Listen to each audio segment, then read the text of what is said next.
Бүгінгі көндә безнең Ромашка балалар бакчасына 25 бала йөри. Бу Каенкай, Әтәшкәй, Алтынчәч, Умырзая һәм үзебезнең Ромашка балалар бакчасы балалары. Һәрберсенең дә әти-әниләренең президент указы буенча списокка кергән ата-аналарның эш урыннарыннан справкалары бар. Һәрберсен карап тикшереп алдык.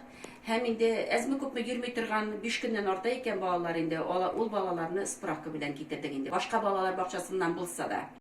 Балаларны иртән кабул иткән вакытта инде безнең бәләкәйләр группасын, беренче кичкенәләр группасын инде медигыбыз карап ала, температураларын үлчәп, карап, тикшереп. Һәм килеп керү белән, иң беренче группага килеп керү белән балаларны без кулларын юарга, битләрен юарга, иң беренче шунда җибәрәбез.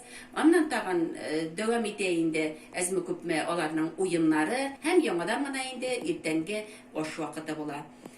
Һәр вакыттагыча занятиеләрне инде тәрбиячеләр планнарын язып, гадәти үзләре программа буенча булган белемнәрен бирәләр. Физкультура, музыка залларын инде үзләренең мында шул кабул ителгән бүлмәдә генә оештырабыз. Залларга кермибез. Һәрбер группа безнең үзләренең группаларында кабул ителде. 3 группа эшли бит инде. Шушы балалар бер-берсе белән тәрбиячеләр дә, балалар да аралашмыйлар. Ата-аналарны инде тыштан ук кертмибез. Ишекләргә язуларны илдек, аңлыйлар.